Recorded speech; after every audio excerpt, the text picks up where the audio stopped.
What's going on, Strive and Grinders? Today I'm very excited to introduce to you Rob Mosley, founder and CEO of King of Hearts. We're going to be discussing his venture as an entrepreneur as well as his business. Thank you so much, Rob, for joining us today. I'm really excited to do this interview with you. So let's start off by telling us a little bit about who you are, a little bit about yourself, and what you do. Sure. My name is Robert Mosley. I'm 20 years old. I currently attend Virginia Tech. I major in business IT. I hail from Newport News, Virginia. That's where I was born and raised. And one day I just had a dream just to make my own company. And I did it. Oh, that's awesome. It's always good, to have that dream and go after it, especially as a young person or someone, in our generation. So, can you tell us a little bit about the company King of Hearts, like what exactly you do, what its mission is, and so forth? Sure. Pretty much, I started off just doing accessories, like just doing bracelets, beaded work. And then it was fun. I enjoyed it, but I always knew I wanted to do more. So I tapped to resources here at Tech. I had a few friends that were marketing. So they, redid I had a different image before. So they rebranded me to have like a more overall image that would appeal to more customers into a bigger market. So I did that. And I got to doing the apparel, which is like a more representation. Like you see my logo and then you like understand like, what does that mean? It's KO inside of a heart. Like, I don't understand that. Somebody explained that to me. So I was just able to, start it off with accessories, which was like a good starting point because I built up a reputation there. Then I was able to ease into the apparel and hopefully to go more into high fashion, from my graduation. Okay, cool. And Cheyenne was telling me that originally what you called it Purple Hearts Yeah, I Unlimited, was, right? yeah, Purple Heart Creations. That Oh, was that was okay. my original name. That was just something I came up with when I was in high school. I mean, I didn't give it much thought. I like the color purple. Uh That was huh. a cool name. But then, talking to some people here, like it's just the right. It's just not the right image. You think like veterans or Purple Heart, the war. Right. And It so it's just like, wasn't representative of what you wanted it to yeah. represent, right? Okay, that's cool.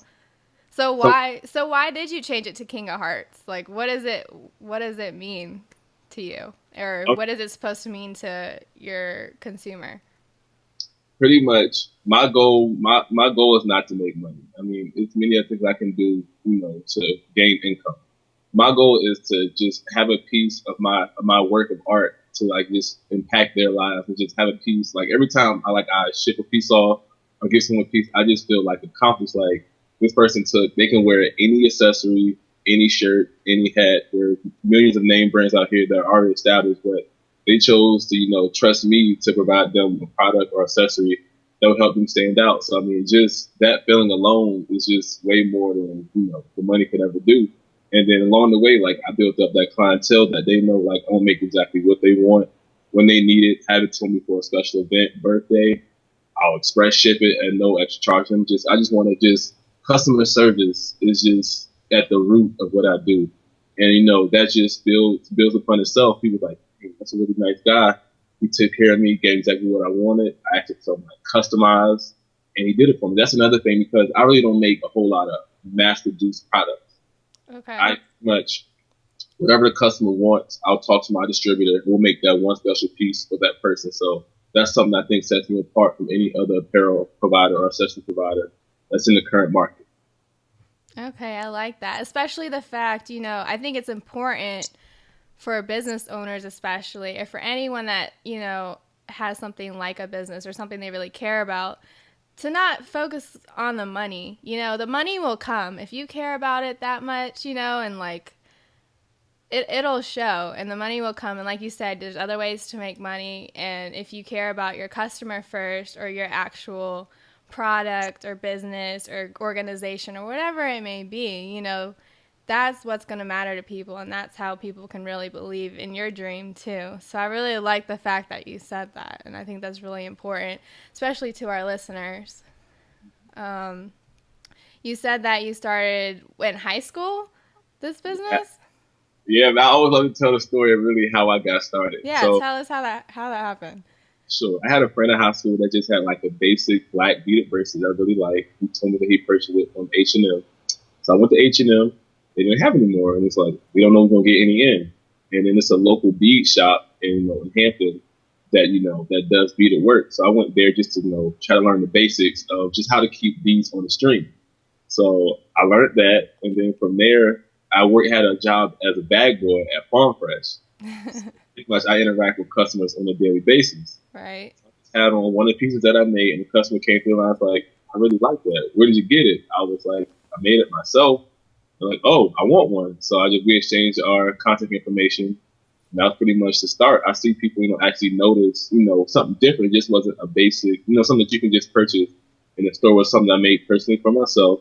So it was custom. So they appreciated that. So just from that day forward, I just started. People started asking me like, I need you to have business cards. I was just forced, like thrust into, the business really wasn't like, it was just organic. Cause I always had a knack for like crafts and different things like that. But I never like, oh, I should make my own business making bracelets or, different things. Right. It kind of just fell into your hands because you had such a demand. Yeah, it was just crazy because like I didn't even know what I was doing really. Like at the beginning in infancy, like most of my things break. I'm like, I'm sorry, I don't really know what I'm doing, but I'm learn. So like now, I mean, it's just like it's being interesting. Like I know I'll sell something to a customer like maybe a year or two ago. It's like, man, I really like your bracelet. Haven't broke anything yet. Just knowing that I created something that's lasts more than just a short term period. Like most things you purchase in the store, like you don't expect them to last no more than a month or so. Right. Like my things are like economically priced because I just want to make sure it's something that the customer wants. I'm not trying to break in his pockets, but I know the quality is A1 because I put the time into every piece myself personally. And if me or my family, if I wouldn't make it for me or my family members, I would make it for anyone else. Right. That's crazy though. It's just crazy how it just fell in your hands. Like, and the fact that it's something that you want, it's not like you don't like doing it. And it's like, okay, well, there's a demand. Like, you kind of got lucky in that sense because a lot of people, they have that dream first, or like they have that hobby that they really want to turn into a business. And then they're struggling with, finding the audience, finding the consumer. Whereas in your position, you were just, working at Farm Fresh and then, hey, I like your bracelet. And then it just kind of went on from there. So that's a pretty big blessing right there. And the fact that you seem to have a pretty good following now and demand for it. People come to me asking how did you get started? I need advice. I need pointers. I mean, like, I just didn't set out. I didn't read a lot of business books, like how to, start a business. It's just happened. And like, I can't just, impart advice, something like that. It's just happened. It's just like naturally just happened. Right. And, the thing about being an entrepreneur too, I think is cool is that obviously you learn as you go. I mean, of course you want to, do your research. Like you said, you might have not have started off reading any books. I don't know if you've read any books now, but you still, as you go on, you start to realize, oh, I don't know this, I don't know that, but you want to do your research. And it's always like a fun growing process, and you're gonna fail. Obviously you said you had pieces break and you're like, I don't really know what I'm doing, but I'm just trying to make you happy. So, as long as you got the heart for it and you're taking those failures, turning it into something positive, you can only, get far with that. So that's pretty awesome. So let's talk about entrepreneurship. Strive and grind. We encourage people to go the entrepreneurship route because it's awesome to be your own boss, work your own hours, do something you love doing, not having to wake up to a boring 9 to 5 that you hate, sitting at a cubicle and so forth. I know entrepreneurship isn't for everyone, but it's definitely something I think everyone who might have some sort of interest, whether it's like in the back of their mind, I think they should go for it. So what made you decide to become your own boss? I know you said earlier, that it kind of fell into your hands, but when you got that aha moment, like, all right, I'm going to be my own boss. This is really what I want to do. I really want to start this business. So like, describe that moment and what made you decide to go that route. Definitely. like we discussed earlier, I had a different name when I was first starting, and then I just had an idea because I have met with a rebrander, and we came up with a new brand, logo, and all the good stuff, new name, all the good stuff was already set, but it was at the end of the calendar year, I think at the end of 2012. So pretty much what I did on my social media outlets, I just put up like, I'm going out of business. If you want anything from me, you got to purchase it now because in this new calendar year, I'm not going to exist anymore. And then I just got a flood, an influx of just like text messages like, what's going on? Why are you quitting? What's going on? And get sued? Like, so just seeing people like, they're like, because I just thought like, okay, I just make accessories, make bracelets or whatever. This before I got to any apparel at the time. Like, somebody else can fill the void that I left. But people were like really loyal and like really appreciate what I did. My following. So just seeing that I was actually being missed, I would be missed if I was no longer in the market. Just said like, yeah, it's time for me to go full steam ahead, get my LLC, begin developing my website, start, an actual marketing campaign, just, go full force with it. So that was like my moment when I saw that, people really appreciate what I do. And if I was no longer there, that people would actually have genuine sadness. It's like if McDonald's was out of business, how many people would be like upset and sad? They want to just automatically go to Burger King. They want to find out why is McDonald's going out of business. Bring them back. Just like the Twinkie. When the Twinkie went out. Oh my gosh, yeah. Like, crazy, like on eBay, like $1,000 for one Twinkie. Like crazy stuff like that. That's crazy. Yeah. I was definitely one of those sad people. Man. I feel like campaign. Like, how you gonna just bring it back? I know they brought it back. They even had like knockoff ones. Yeah, I forgot what they were called, like cream clouds or something. I was like, what? Yeah, I mean that's just seeing that people actually follow me, pay attention to what's going on. Because sometimes it's just in social media, like now anyone could just start their own business or just start their own idea. It's just easy. You have a username, an account, boom, you're good to go. So just knowing that I had people that were loyal and actually, cared of the success or failure of what I was doing, just, like I need to have a service to the public now. It's not just a personal thing. I feel like I serve the public through what I do and through the pieces and the creations that I make. That's why I felt like it was time for me to just, commit to it because when I get like large orders, because pretty much I make everything myself. Like anything handmade or bracelet made, I make it all myself. Right. So if I get an influx of orders, like I need 25 bracelets by Friday for this event, right. I'm all-nighters along with my full course load of college work I have. And then I have to, make sure this order is complete and ready to be shipped. So it's there in time. So it's a real dedication. It's a real dedication. I mean, but it's a big blessing at the same time, man. That's awesome. That's awesome. That's working out for you. That's really good. Especially the fact that you say, oh, I'm not going to exist anymore. I'm not doing this anymore. What? What do you mean? Like, to be able to say that you have that much of a dedicated following and a dedicated fan base, like, that's pretty awesome because a lot of people don't. Or a lot of people that start out, are trying so hard to have that, but you just had it naturally. So that's definitely awesome.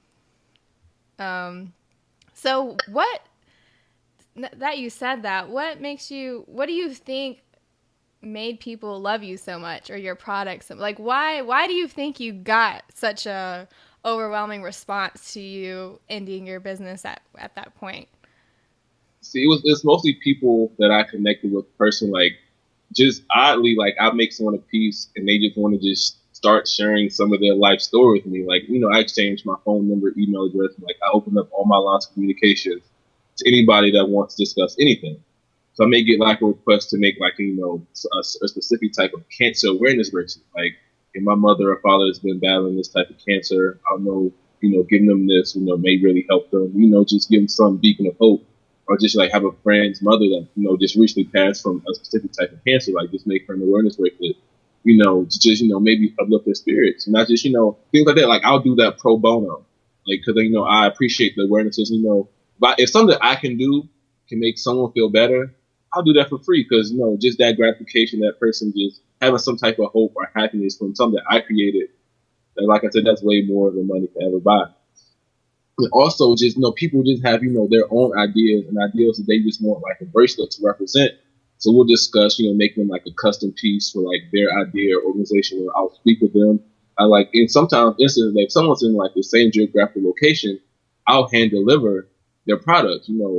That's kind of other people just like, I'll go to your house, or you meet up. If you don't want me to come to your house, I'll go to, a neutral location. I'll deliver it to you. We'll sit down, have a conversation if you want. Right. It's first, I just want to get to know as many people as possible. I'm a people person. I mean, That's like, good.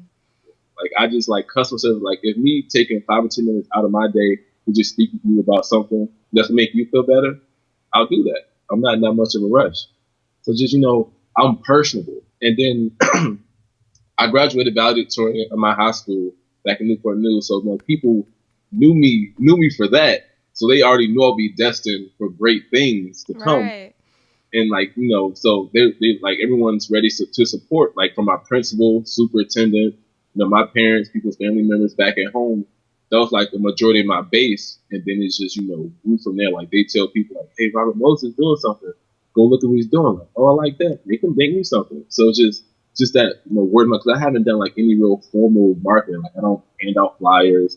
I don't have any on Facebook. I don't have any ads in the newspaper. Pretty much it's just all word of mouth. And that's how I like it. Like I said, I'm not really in it just to make money. I just want to, help people and just touch as many people as possible, through an exchange. There may be money and there's going to be a product, but also that value added by it's coming from me, made by hand, and, what it stands for. I just feel like all those value adds makes it better than anything that you can purchase in your local store.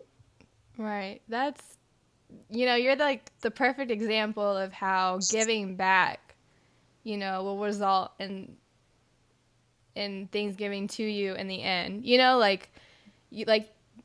can tell by listening to like what you're talking about and how you go about yourself, and the fact that you're so personable about everything, like that's what makes, your business so successful and you as a person so successful. Just the fact that, you're focusing on giving back first. And I think that's what a lot of, business owners especially forget, because they just want to make the money. I want to make $100,000 now. You know what I'm saying? Like, I don't care about your feelings. I don't care if my product doesn't work. Just give me the money and go away. Like, you're the complete opposite, and that's awesome. And I feel like a lot of entrepreneurs out there, or our listeners, should take special note of that and apply it to whatever they're trying to do. I just feel like customer service is like the key. That's really being lost, in the hunt for just making a quick buck. I just feel like if your customer's happy, just like, I think it's like consistent, like a good customer experience, will tell a certain amount of people, and a bad customer experience will tell a lot of people, and they'll tell a lot of people, and they'll tell a lot of people. So just your customer, like, at any cost, like even if I don't make a mistake, like they tell me I need a certain size, I make it that size. And it's like, oh, it's too small or too large. Or like, that's fine. I'll fix it free of charge. Just ship it to me, ship it back. It's a small thing. And you can't go to you can't even go to a store at all. It's like, I want this in this specific size right now. Right. And if they mess up, it's not usually free to fix it, or there's some sort of. If you personally damage your product or something like that, that's on you. You just got to purchase a new one. Like, hey, I just want to make sure they're happy, and then I'll be happy. That's good. I like that. I like that a lot. So can you tell me about some like mistakes or challenges that you've endured on your journey as an entrepreneur with your accessory business? Sure. Just, not having a real system for like order processing. Like, some weeks I have a couple things to do. Other weeks I have 10 or 11 items to make, while, still having, the education to try to attain. So just sometimes just kind of, I guess, time management would be the biggest thing. Like, I never know, what I'm going to have coming in or what I need to have going out. So just trying to have a formal system would be better. But I mean, I'm doing pretty well. Like, I know how long it takes me personally to make items. Right. So well, that's a start. That's good. That was a big thing. Like, how long does it take you? I'm like, take me this long, take me that long. So now I exactly know how long it'll take me. And just being able, learning like shipping, like pretty much shipping to certain parts of the country takes 2 days, other parts of the country takes 3 days, and being able to account for that in a customer's deadline. So I didn't know those things when I first came. So I was like, I'll just put it in the mail and hopefully it gets there. And also, I didn't used to use tracking. So customers like, "Where's my package?" I was like, "I don't know where is it." Oh no. So now everything, I ship everything, first class to trackers just to ensure, just so they have that peace of mind that, even if it does get lost, I mean, I just make them another one and ship it again because, I mean, it's not really that big of a deal. As long as I just want to make sure they get what they want at any cost to me. So I'll say that's like the biggest mistake, just not knowing, I guess, the shipping system and how that works. And that's really big important. If you like doing a whole lot, shipping, that's really something important to know because if you don't, you will, some things will happen. Like, especially like expensive pieces, and like, where's this at? Or especially if you're shipping internationally, I can imagine that could be scary. International shipping is not fun at all. It's not fun. It's very expensive, and it's so much paperwork, and then there's no tracking for that. Like, there's no tracking for that. So you're up, and someone in, I don't know, Ukraine is waiting for something, and I don't know where it's at. Hopefully it got through customs. Hopefully, I don't. That's probably something I'll probably have to look more into as in the growth. I want to do more international. That's one of my goals. At least ship a piece to every continent from the world. That's my goal. So I hit most of the United States. So I'm happy with that accomplishment. Good. Was there ever a time that you thought that you thought about giving up? And if so, what motivated you to keep going? Yeah, every once in a while. Because you just think, like, the way the market is, or the way, different markets are, like, people have, like, their certain amount of time, and then they just fizzle out. So just me, like, every day, just so I don't feel like I just, do market research, just try to find out what my customers want, what they're interested in, try to create new products, new offerings, and just, if they don't like them, I'll just continue that product line. If they do, I'll continue it. And just, just having that personal relationship, like, I can post something on my Instagram page, like, do y'all like this? And, like, they'll give me honest feedback, like, no, I don't like that. Yeah, I do. I want one. So just being able to just have that personal relationship with my customers to be able to just ask them, what do you want? How can I make your experience better? What do you need me to make for you? I think like that. So, yeah, just, if I didn't have that, personal relationship with the majority of my customers, then I would just be going blindly, just, spending large amounts of money on things that may not be profitable at all for me or my customers. So, So just, I think if I didn't have that, personal relationship with a lot of people that I do business with, I probably wouldn't be in existence today. Well, that's good. What's probably your biggest success that you've had so far? Like, have you got, like, what is your biggest success as your business or as a boss, as your own boss? Or, like, was there a certain client that you got that you didn't think that would purchase your item? Or, like, anything? Like, what is some highlights that you've had? Highlights.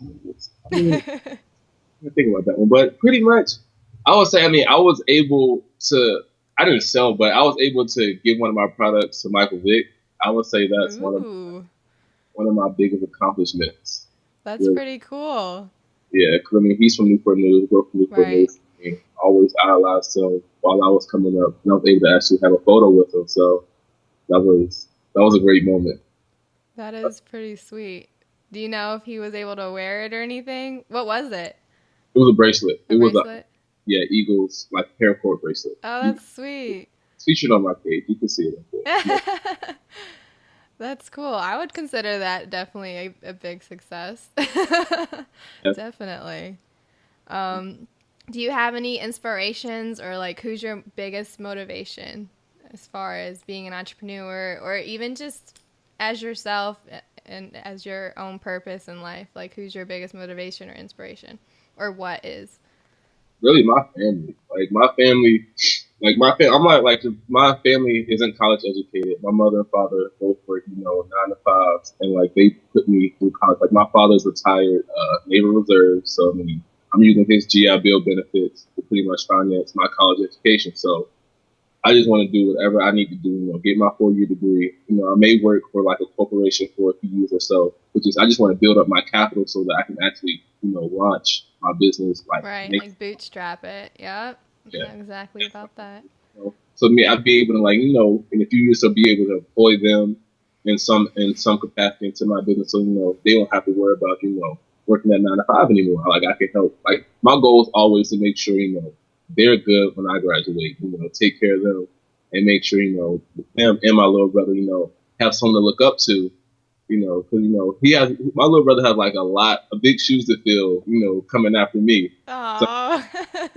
to know that whatever he does, I mean, I'm gonna be proud of him no matter what. Just Right. have a positive role model to look up to. Him and my father at the same time to look up to. So that he'll always know that even if he's not as successful as me as I am, that I still love him. And he's still successful in his own right. So just making sure my family is great because like they've been my biggest support system, biggest through everything, especially my business also because like pretty much my mother takes care of like all my domestic deliveries back in Newport News. So Oh, like, really? like That's awesome. all my footwork back at home. So I mean, without her, I wouldn't really be doing too well. Right. I can't travel from Blacksburg, which is about 5 hours. That's a long trip, I know. Yes, I'm just them. And it helped me out along the way. So Oh, that's awesome. Especially to have like your family as a big support because I feel like they either support you or they don't. It's like I've had different conversations like with a lot of friends, other entrepreneurs, or even my husband's own experiences. It's either they really fully support you or they don't. So that's good to hear, that they're your motivation and the fact that your mom's over there hustling for you, getting them orders in. So what are you doing now to get more exposure? I know that a lot of it's word of mouth, which is that's pretty hard to do, and it's pretty awesome that, that's pretty much your biggest element on how, you get your work is just by word of mouth. But what other things are you doing to gain more exposure? yeah, definitely by doing wonderful things like this, sitting down for and just trying to just any I don't really deny any requests. Like people just ask me for just things like people ask me for like business advice, things like that. People just ask me for just advice on life.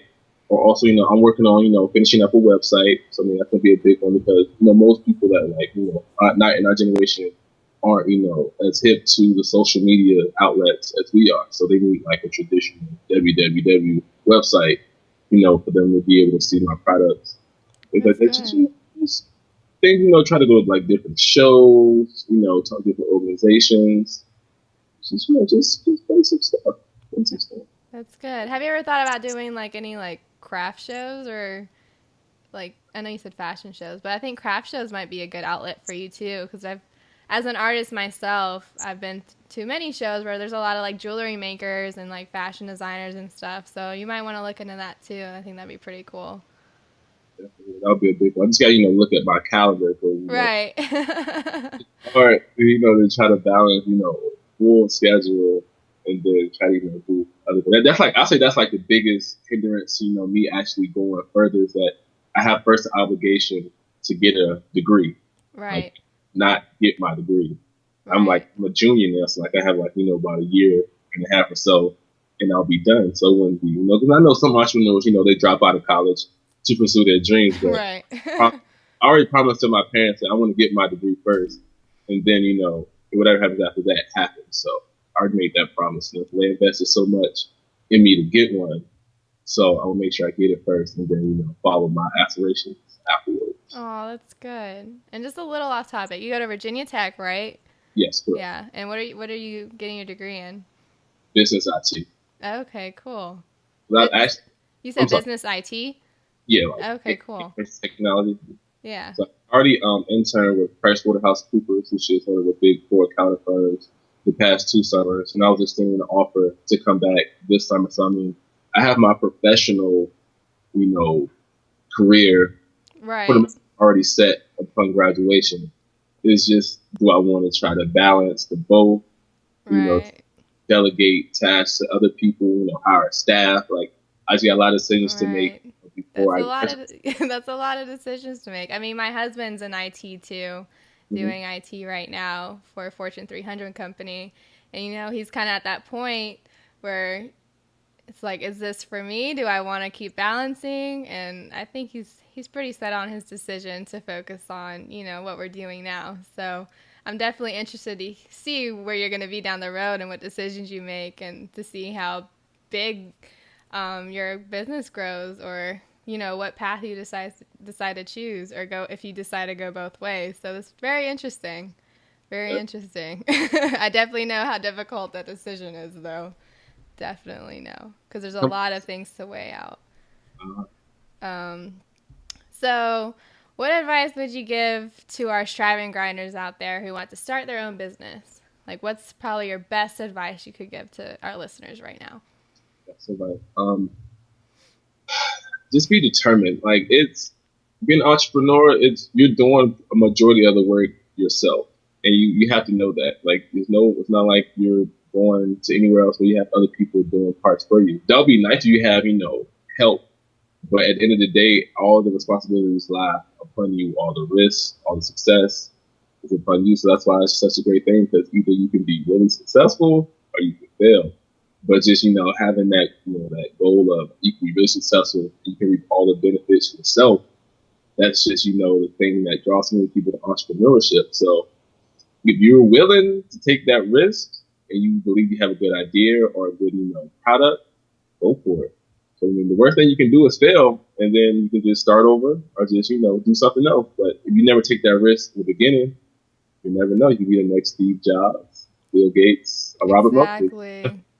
Exactly. Like I said earlier too, like you have to take risks. You're gonna have to, accept failures and learn from it, turn it into positivity, and just keep going, because any successful person out there has failed many, many, many times before. We don't really get to see those stories. We always see just the end result of how successful they are, where they are now, what they've done. That's so great. But it wasn't easy getting there. I mean, you always had those, like, that small percentage of people that just got it handed to them. But other than that, definitely, I think that's a great piece of advice. Great piece of advice.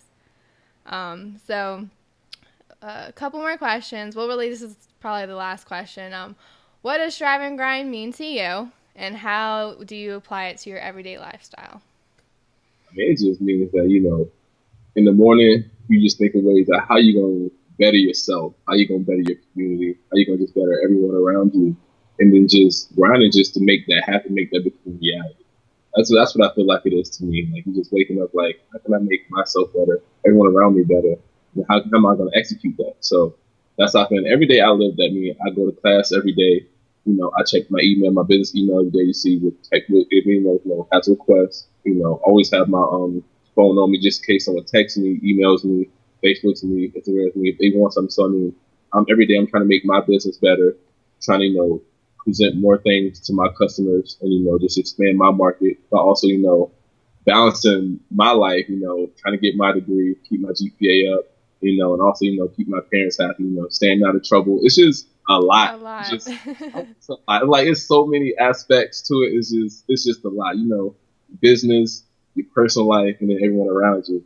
Just try to balance all those. To make sure not one is slacking, not one is over exhausted. You just got to just have that balance to just strive for everything, grind for everything at the same time. I like that answer. That was a great answer. Strive and grind is just it's a way of thinking, a way of living. Every day you wake up, you strive and grind. So I'm glad that you said it that way. So this is definitely an awesome interview. It was very nice to get this insight into your business. Can you let our viewers know where they can find you? Oh, sure. I'm on all major social media outlets: Instagram, Twitter, and Facebook. KO Arts Ltd is my handle for all those outlets. Website coming soon. Woo woo. When is your website supposed to be projected to launch? Um, uh, Soon, I would say no, and by the end of October. By the end of October. Okay. I look forward to that. We all look forward to that. Yeah, long time in the making. Long time. It's gonna be great. Yeah. It's gonna be great. A website is definitely something that's really important, I feel like, for any business. So I'm sure if you're getting this much business now and you're getting this much of a following now, It's I just, can't imagine what it's going to be like when you get I'm your ready for website. it. I'm ready for it. Yeah, you better be ready for it. I just want to show our viewers the cute bracelet that I got from you. This is one of many things that he makes. He makes hats, clothing. I guess your specialty, I would say, would probably be the bracelets and like the jewelry, right? Yeah, Are you, yeah, jewelry and apparel, all of everything. Yeah, right. like I said, I started off doing the jewelry, so I mean that's what I have the heart to do. Everything else, is extra bonus. Okay. Like what he's wearing, he has some beanies and sweatshirts, and it's pretty sweet. So definitely check him out and follow him out or on his social media outlets, and stay tuned for his website. Thank you guys for listening so much, and thank you, Rob, for taking the time to share with us your story as an entrepreneur and talking about your business. You're welcome. Thank you.